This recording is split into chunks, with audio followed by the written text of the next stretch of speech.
Ngaindo na itela mobilu kimpavita nazali mokonzi na luvila vitimi na pambuzi Kongo mwana misombo tekola ntinu ntaku nazali ekela mwatata mokeli nzambi mpungu tulendo monjalisi ya likolo pe na se tebi ebansoki nzali kati na mokili kasi mpona koma o nazalelo nzambe ndalingaki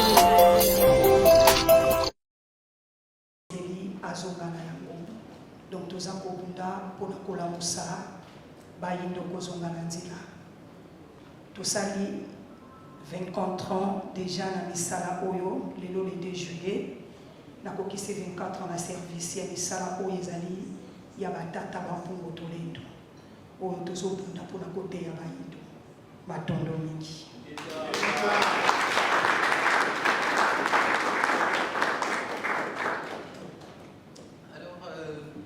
Suite aussi à un constat par rapport à la position de la femme dans la société sur le plan culturel et aussi la vision généralement péjorative. Donc on avait envie de discuter ce soir autour de ces questions et pouvoir les développer ou avoir des débuts de réponse. Donc la première question serait quel est votre avis sur la place de la femme aujourd'hui? Comment vous sentez-vous en tant que femme sur le plan culturel et sociétal?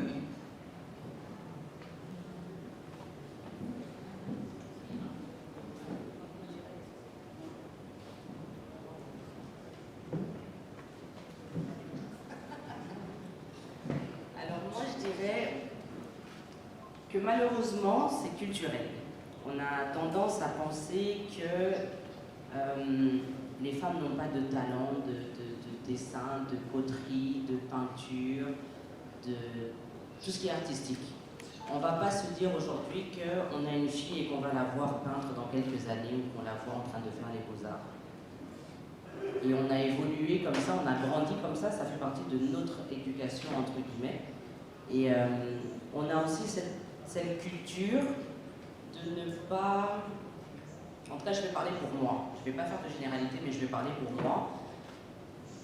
On n'a pas cette culture de développer déjà l'histoire de notre propre pays.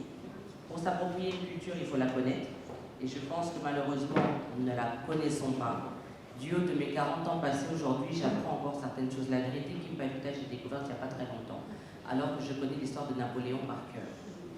C'est déjà là où il y a un problème, déjà dans la manière dont on a pensé notre formation scolaire.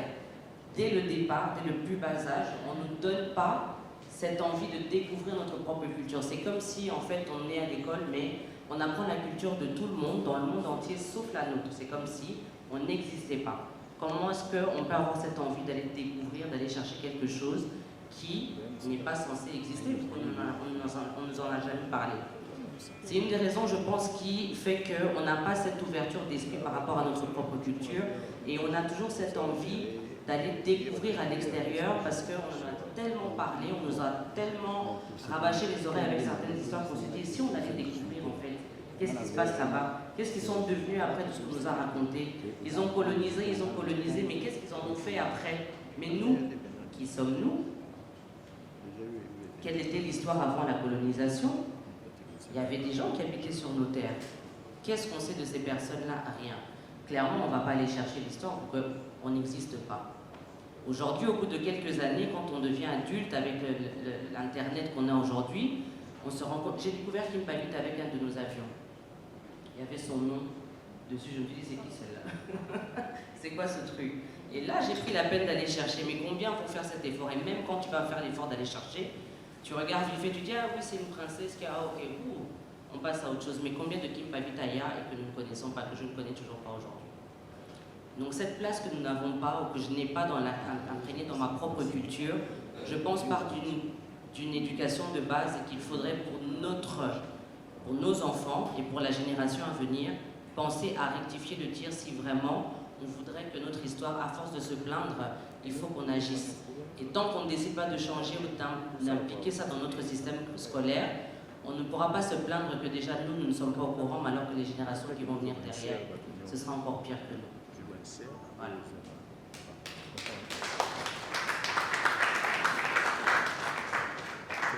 Alors moi je vais vous raconter une petite histoire. Je sais que Joey attendait que ça. Je prise les cheveux et on me brûle une partie de la tête. On m'a vraiment brûlé les cheveux que je suis traumatisée. Je me dis je ne vais plus défriser les cheveux. Mais en même temps il y a une question qui me tortille l'esprit. Si je ne défrise plus les cheveux, qu'est-ce que j'aurai comme type de cheveux?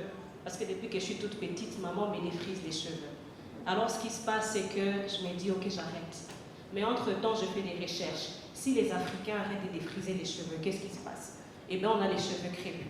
Moi, c'est comme ça que j'ai fait mon retour aux us et coutumes d'Afrique, à travers mes cheveux. Et je pense que toutes les femmes qui sont là, elles ont un lien qui est tellement direct, qui sont nos racines naturelles, qui sont nos cheveux crépus. Je pense qu'il faut commencer par ces petites questions.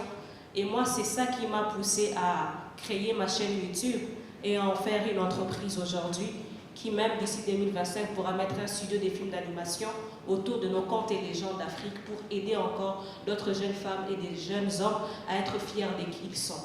Alors moi, dans la société, j'ai toujours pris ma place. Je ne me suis jamais sentie discriminée, tant par mes racines, nandé ou étant nord-kivusienne. Je ne l'ai jamais vécu parce que, en grandissant, pour moi, j'étais un humain qui avait une mission et qui devrait faire ce qu'il devrait faire sur Terre. C'est tout ce qui m'importait. Et aujourd'hui, je suis venue avec ma petite sœur parce que l'objectif, c'est aussi d'initier les enfants à ça.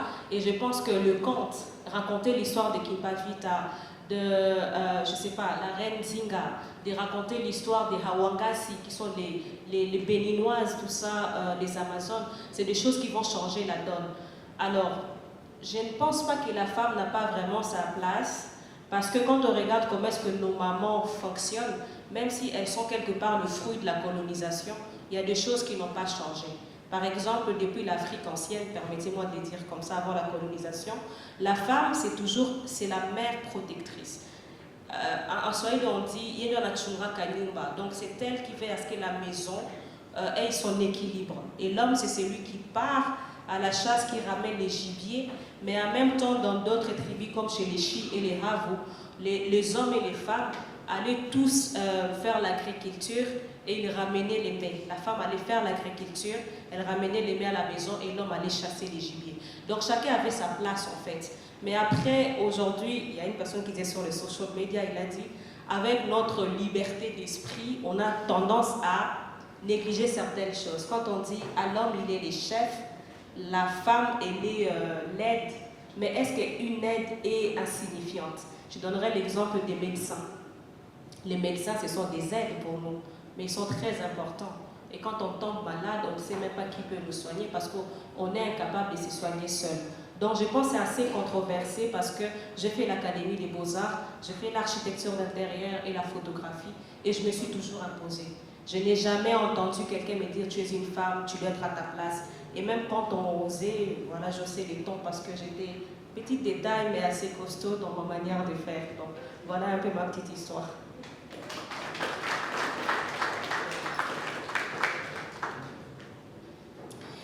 Ingeta matondo mingi. Eloko ya mutu ya esengeli toyeba. Moyindo asa na problème ya histoire. Ya lisolo na ye. Moyindo asa na problème ya lisolo na ye. Po babomela ye lisolo na ye. Tango molai. Na yebite soki bozo sosolanga. Pona yebiki biso sozo za na Congo. Matondo. Moyindo aza na problème ya histoire po babombela ye histoire na ye tango molai. Bakanga l'histoire na ye baluka kobetela moyindo ki moyindo te. Balakisa moyindo mingi ki bopaya. Na kati ya kolakisa moyindo mingi ki bopaya, esaleki moyindo aluka kobungisa ba force nyonso oyo ezalaki ya ye. Esalaki moyindo akweyisa oyo nyonso eza ya ye.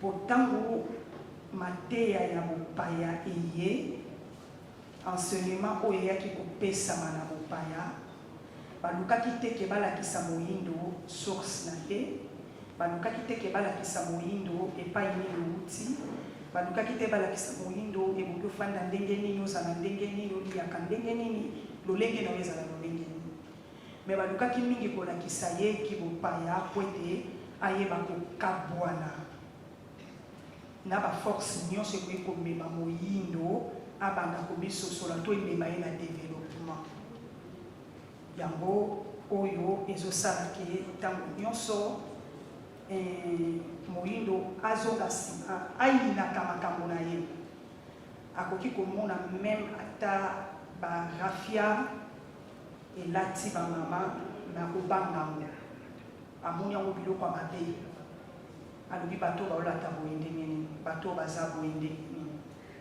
mpo na nini mpo balakisa ye yango te mpo batangisa ye yango te me balakisa ye mingi oyo oyo ezali ya mabombisami ya mabe oyo ezali ya bopaya lelo soki moyindo akoyeba meme ata histoire ya Kimpavita te mpo babombelaki histoire na ye sikoyo soki moto histoire ne oyo yo moko ozoyeba te bongo oyo ya libanda ya bopaya nde okoyeba ngo mozindo okoyeba yango te mpo bakopesa kaka lokuta bakoki kotalisa mozindo ya bosolo te moto ebongi ye moko amiyeba ntango abotami na famille moko songola yebiki nabotami papa na ngai yeyo mama na ngai yeyo mais non ke papa na ye na mama na ye oyo baboti ye nanga yebi bango te bayebi déjà papa mama oyo ya lopango bakangami donc moto wana aza déjà na nzela te aza déjà ya kotengama aza déjà ya kobunga mais ebongi toyeba ete mayele ya moyindo ezali moyindo azalaki na mayele na ye ya kotambwisama ya kokreye ya kosala makambo nyonso ezalaki déjà kati na ye mais ezala epai oyo esala ye te ebunga mpe ekweya na basacrifice ebele oyo bakoko na biso basala meme kolanda bandeko lolenge oyo balobi na façon oyo balata lelo tozoyina na façon oyo batikaka meme ata basuki na lolenge oyo tozoyina lelo esalamaka na ntina ezalaki na pamba te ke moyindo afandi boye alobi na mitika na esika oyo boye te nyonso esalamaki na ntina ntina na yango esalamaki na bonyokwami oyo etelemaki na kati ya kasi oyo na kobungisa oyo nyonso ezaliki moyindo lolenge na ye bongi atambusama yango esalaki ke bayeya biso basala basacrifice ya bamaye mosusu mpo ete bakoka kolamusa oyo ezali ya bokasi oyo ezali ya biso ya moya na kokoka yango wana ekozala kaka malamu soki moyindo amiyebi mpe azongi na vraie histoire na ye wana nde akoyeba kososola mpa kosimba nyonso oyo ezali ya ye ekosalaki akende liboso matondo mingi. Désolé, hein, moi mon lingala franchement il est très critique, l'accent de belge ça va 2 minutes. Mais il y a un point important qui revient, donc c'est l'éducation qui est une clé pour un changement significatif dans la société. Du coup j'ai envie de voir avec vous qu'est-ce que vous pensez qui pourrait être changé pour que des mécanismes, pour que la façon dont l'intérêt de la scolarisation des jeunes filles en particulier soit plus augmenté. Parce qu'aujourd'hui, je pense que autant par rapport à des barrières culturelles ou sociales, il y a moins d'accès à l'école, mais je pense que aussi les églises jouent aussi un facteur. Donc, quel est votre avis par rapport à ce qui peut être fait? Ingeta matondo mingi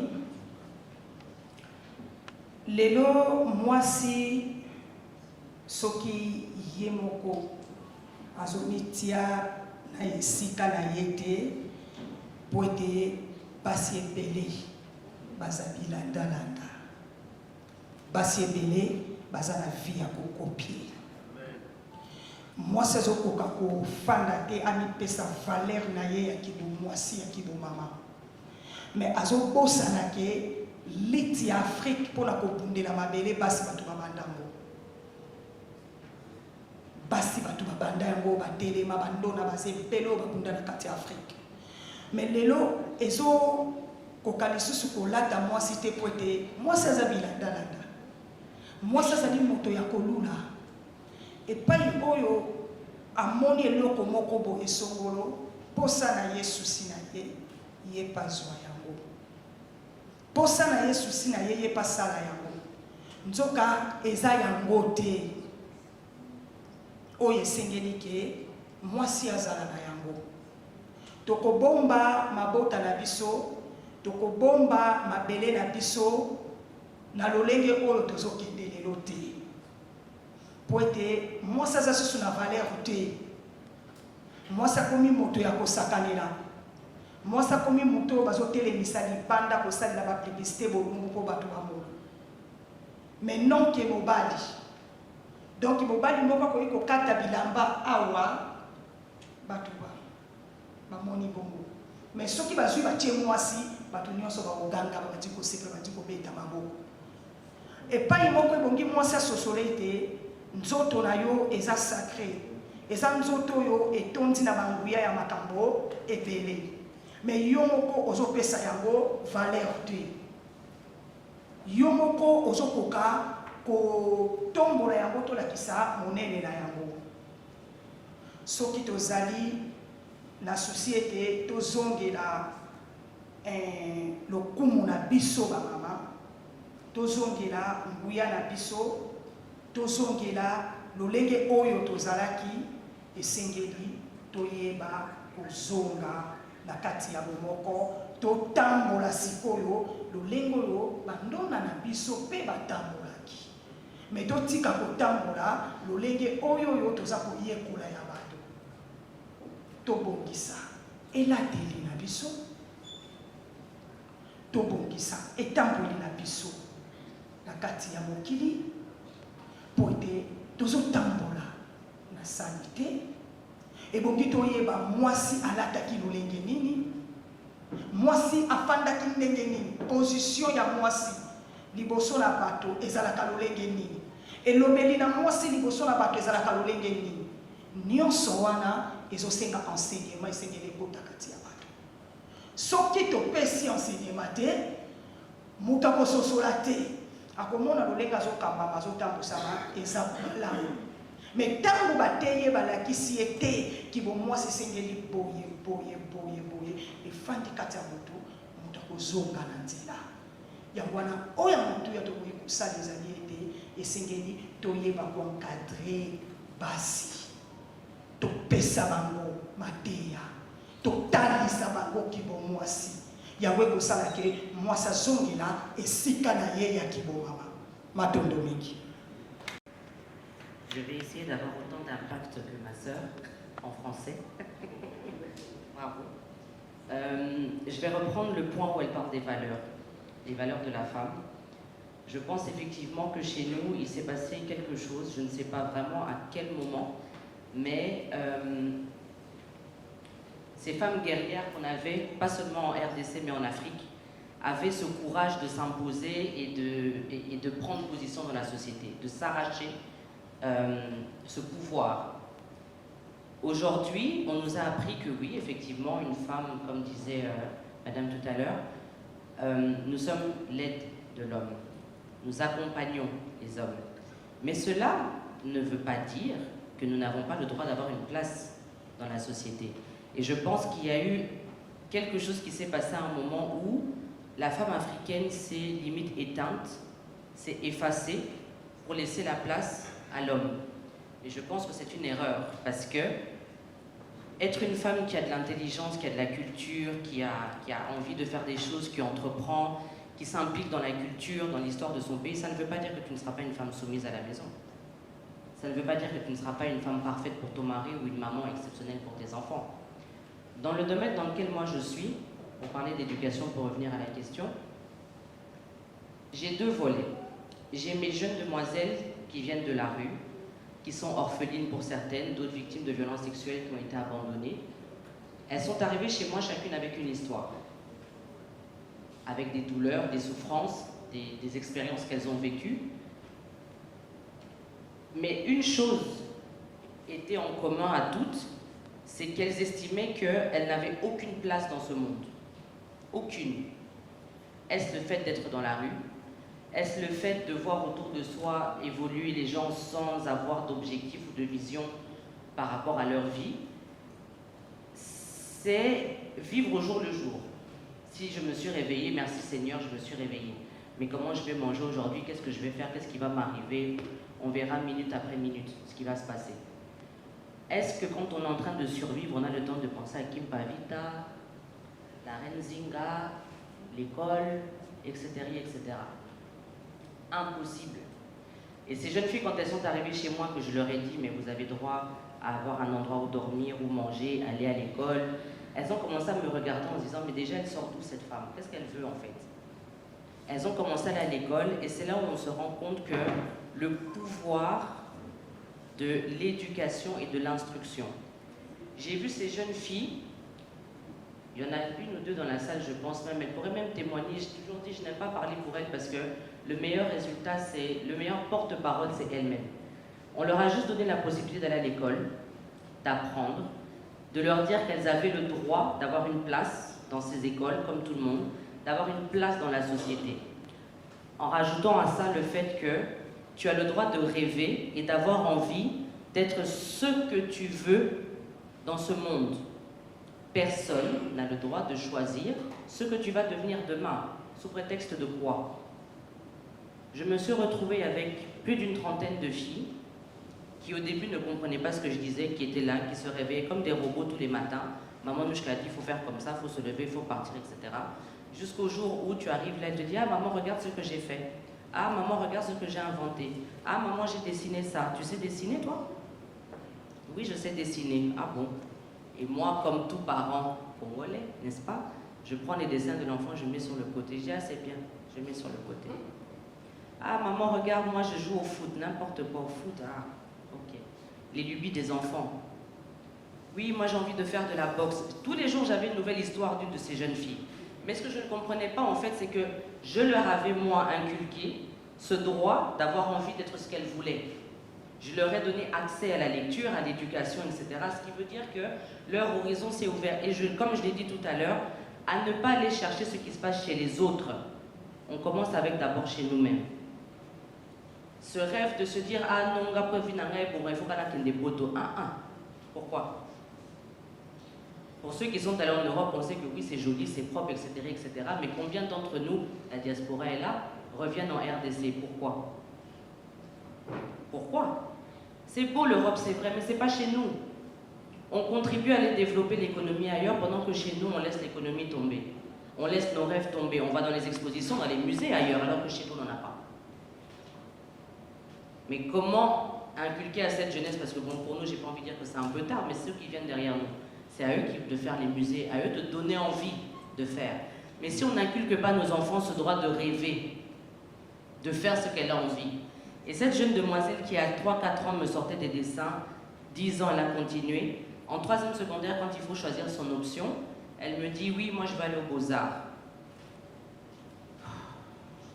L'orphelinat, il faut payer l'école pour 38 enfants, les Beaux-Arts. Et elle insiste, elle insiste, elle insiste. Et je me dis, je suis moi-même la première à avoir dit, tu as le droit de rêver, de faire ce que tu veux. Donc est-ce que je veux t'empêcher d'aller aux Beaux-Arts? Non, je n'ai pas le droit de l'empêcher d'aller aux Beaux-Arts. Cette demoiselle est allée aux Beaux-Arts et je vous assure que nous l'avons inscrite aux Beaux-Arts, moi, honnêtement, sans conviction. En me disant, bon, tu veux faire les Beaux-Arts? Va faire les Beaux-Arts. Tu arrêtes de me chauffer les oreilles. Si je vous montre ce que cette jeune fille fait aujourd'hui, moi-même, je reste la bouche ouverte. Un jour, j'arrive à l'orphelinat, j'arrive au centre, et je vois un médecin, elle dit, mais qui a fait ça? C'est Jade. Je dis, pour que je te croie, tu vas me faire là un truc devant moi, pour que je me rende compte que c'est vraiment toi qui l'as fait. Et c'est là où je me suis rendu compte, en fait, que je ne croyais pas vraiment à ce que je prenais moi-même. Est-ce qu'on a le droit d'empêcher nos enfants de rêver? Non. On ne sait pas quel est le talent de nos enfants. Mais pour laisser ce talent se développer, il faut avoir l'oreille, être à l'écoute et ne pas réfléchir comme tout parent africain qu'on est pour dire ah, tika makelele n'importe quoi. Droit, économie, c'est quoi les filières? Droit, économie, journalisme, c'est toujours la même chose. Et on se dit non, si notre enfant n'est pas avocat, ne fait pas droit ou économie, mon enfant n'aura pas de valeur. Mais on est en 2024 aujourd'hui. Aujourd'hui, faire l'informatique et faire le digital a beaucoup plus de chances d'avoir un travail débouché au niveau professionnel que quelqu'un qui sort de droit ou d'économie. Mais nous, les parents africains, on va se dire que non. On va se dire que non. Aujourd'hui, si vous laissez vos enfants développer leur talent, vous serez étonné qu'on peut développer notre pays en allant sur toute autre filière plutôt que ce dont on a l'habitude de se dire. Tout part encore une fois de l'éducation et de la valeur. Donner envie à nos enfants d'avoir confiance en eux, de croire en eux, et là, vous verrez qu'on pourra faire des miracles.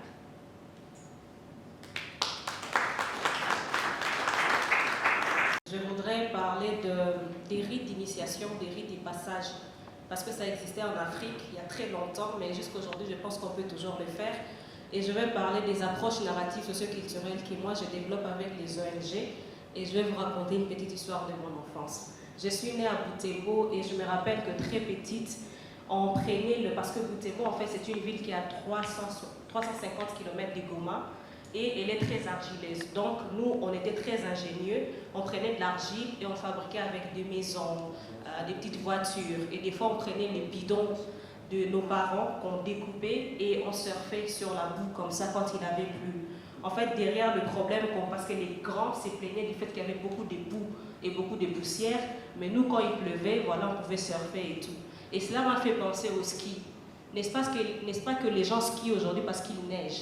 La neige est un défi pour les blancs anciens qui ne savaient pas comment l'utiliser. Mais aujourd'hui, on a créé des Jeux olympiques. Je me rappelle un jeu olympique qui m'a beaucoup marqué, c'est celui de Sochi. C'était fait en Russie, une ville russe qui s'appelle Sochi, et il surfait sur la neige. Et dernièrement, quand j'ai rencontré les ministres du tourisme, je lui ai dit, on a tellement de choses qu'on peut utiliser par nous-mêmes.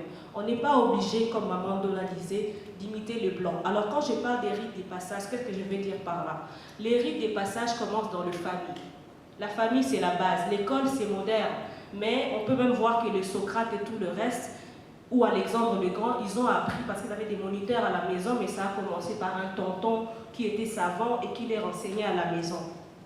Et quand je parle des approches narratives socio-culturelles, vous avez parlé des enfants de la rue, mais malheureusement tous les enfants, félicitations d'ailleurs pour tous les enfants que vous suivez, vous accompagnez, mais malheureusement tous les enfants de la rue n'auront pas cet accompagnement-là. Et un enfant qui sait chercher de l'argent, c'est ce que je disais dernièrement à la GIZ, la coopération allemande, parce qu'il faudrait qu'on collabore avec eux pour les enfants qui travaillent dans le mine. Et donc la problématique était comment est-ce qu'on peut approcher ces enfants, leur inculquer une éducation, mais les parents ne sont pas d'accord. Moi je leur ai dit, c'est quoi le vrai problème? Ces enfants, c'est des adultes maintenant parce qu'ils cherchent l'argent. Si ces enfants vont à l'école, les parents ne vont plus nourrir, ils ne vont plus manger parce que c'est de la main d'œuvre. Et un enfant qui gagne déjà de l'argent, ce n'est plus un enfant. Qu'est-ce qu'il faut faire? Il faut songer à une éducation qui s'adapte à leur environnement. C'est ce qu'on dit. Tu rencontres une personne qui a une certaine vie. Il ne faut pas forcément vouloir changer sa vie, mais il faut se créer un écosystème qui s'adaptera. Pareil, vous avez parlé des jeux, Joy. Je suis aussi dans la création des jeux. Et il y a une amie qui est en train de mettre en place un jeu africain autour de super pouvoirs, Mami Wata et tout. Et il dit, ah, dommage, je ne sais pas comment je vais faire pour que les enfants dans les villages jouent à mon jeu et qu'ils savent que voilà, Mami Wata, c'est une légende africaine. La petite sirène qu'ils voient à la télé, c'est bien beau, mais Mami Wata, elle est aussi originaire d'ici. Il y a tellement de choses qu'on dit sur elle. D'ailleurs, j'ai fait un spectacle là-dessus. Je lui ai dit, quand on a un produit, on n'est pas obligé de les diversifier de la même manière. Par exemple, certains vont avoir des manettes chez eux, ils vont jouer à la Nintendo, d'autres vont jouer à la PS4, d'autres vont regarder sur une tablette. Mais ces enfants, on peut faire ce qu'on appelle l'éducation ludique. Les enfants apprennent tout en s'amusant. Comme je disais, nous on a appris à créer de l'argile. Donc pourquoi ne pas voir, en fait, si c'est un enfant du Kassai ou de je ne sais quelle zone, quel est son environnement, quelles sont ses conditions de vie. Parce que c'est dire qu'on va changer toute la donne directement, ça va être un peu difficile, mais je pense qu'on peut utiliser nos petites rites, des petites choses comme ça. C'est quoi l'environnement? Ok, on voit beaucoup d'enfants, nous quand on était enfants aussi, on créait des petits avions grâce aux feuilles des bananiers. Il y a des petites choses comme ça, on peut dire à l'enfant, tu vois les petits avions que tu viens de créer, en français on dit avion, ikosandege, donc c'est comme l'oiseau. voilà, il peut voler et puis vous lui racontez des histoires. Mais surtout, un petit exercice à nous tous. Rentrons à la maison, posons des questions sur pourquoi nous nous appelons comme nous nous appelons. Moi, je peux vous dire que Kavira veut dire deuxième fille de la famille chez les Nande et Wahihene veut dire ils se sont disputés et éloignés du mal. On commence par là parce que vouloir prêcher ça à nos enfants alors que nous-mêmes nous ne le faisons pas, ça serait dommage, mais ne pas trop se mettre la pression. Parce que je pense qu'on a vu qu'en RDC, il y a des